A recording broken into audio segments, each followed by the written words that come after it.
Congress party Shri Rahul Gandhi గారు శ్రీమతి సోనియా గాంధీ గారు ఇచ్చిన మాట ప్రకారం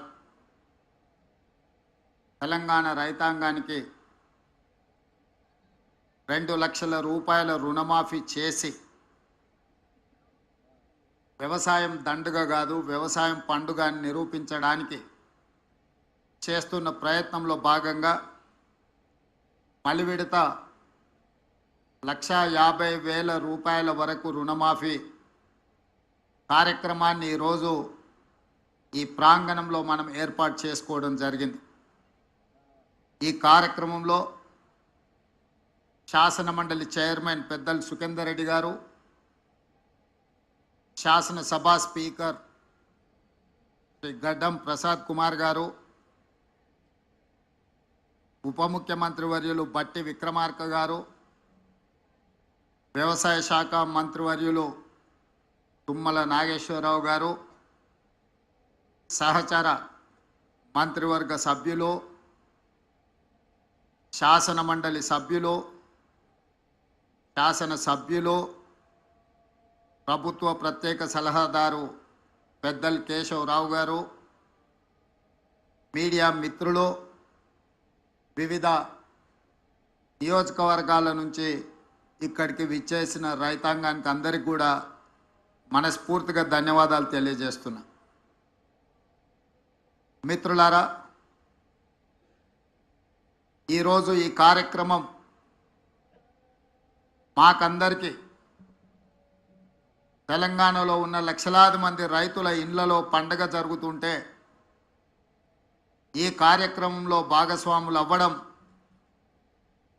మా జన్మ ధన్యమైంది అని చెప్పి మా సహచరులందరం మేమందరం భావిస్తున్నాం. ఈరోజు ఈ కార్యక్రమంలో పార్టీలకు అతీతంగా రైతుల యొక్క సంక్షేమాన్ని ఆకాంక్షించే శాసనసభ్యులు సిపిఐ నుంచి, భారతీయ జనతా పార్టీ నుంచి కూడా శాసనసభ్యులు ఇందులో పాల్గొని ఈ కార్యక్రమం పార్టీలకు అతీతంగా రాజకీయ ప్రయోజనం కాదు రైతు ప్రయోజనమే ముఖ్యమని చెప్పి విజ్ఞత ప్రదర్శించి ఇందులో పాల్గొన్నందుకు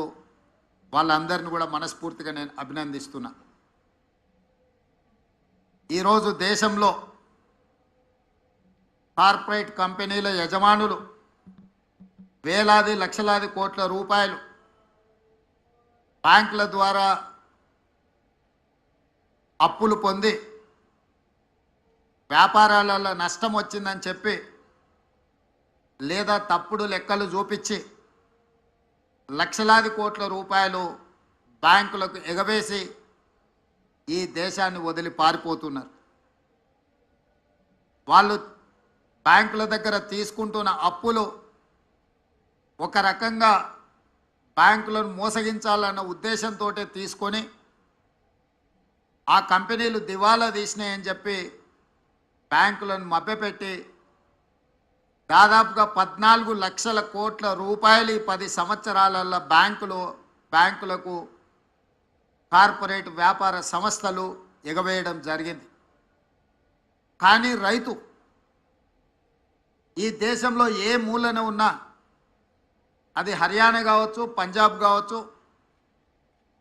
లేదా మహారాష్ట్ర కావచ్చు, తెలంగాణ కావచ్చు, తెలంగాణలో నిజామాబాద్ కావచ్చు, మహబూబాబాద్ కావచ్చు, లేకపోతే మహబూబ్ నగర్ కావచ్చు, రైతు 10 మందికి సహాయపడడానికి,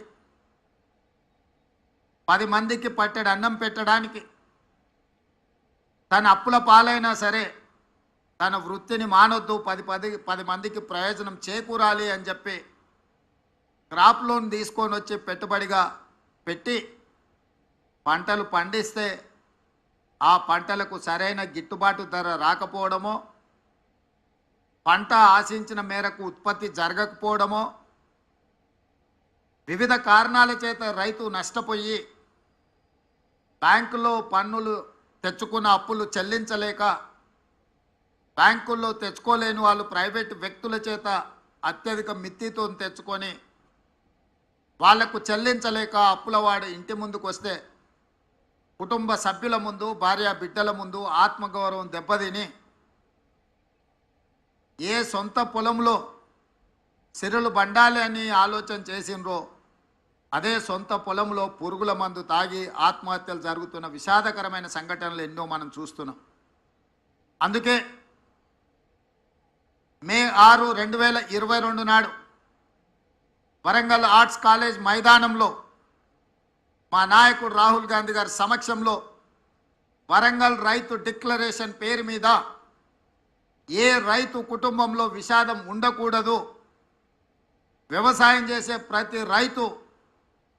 ఆనందంలో ఉండాలి, ఆర్థిక సంక్షోభంలో కూరుకుపోకూడదు, వాళ్ళను ఆదుకోవాలన్న లక్ష్యంతో 2 లక్షల రూపాయల రైతు రుణమాఫీ చేస్తామని ఆనాడు ఓరుగల్లు గడ్డ మీద నుంచే లక్షలాది తెలంగాణ రైతాంగానికి మాట ఇవ్వడం జరిగింది. రైతు డిక్లరేషన్లో మేము మాట్లాడిన అంశాలను చాలామంది టీవీల ముందు, పేపర్ల ముందు అవహేళన చేస్తూ ఈ దేశంలో ఎవరూ చేయలేదు, తెలంగాణ రాష్ట్రంలో గత ప్రభుత్వం 2014లో 1,00,000 రూపాయల రుణమాఫీ చేస్తా అని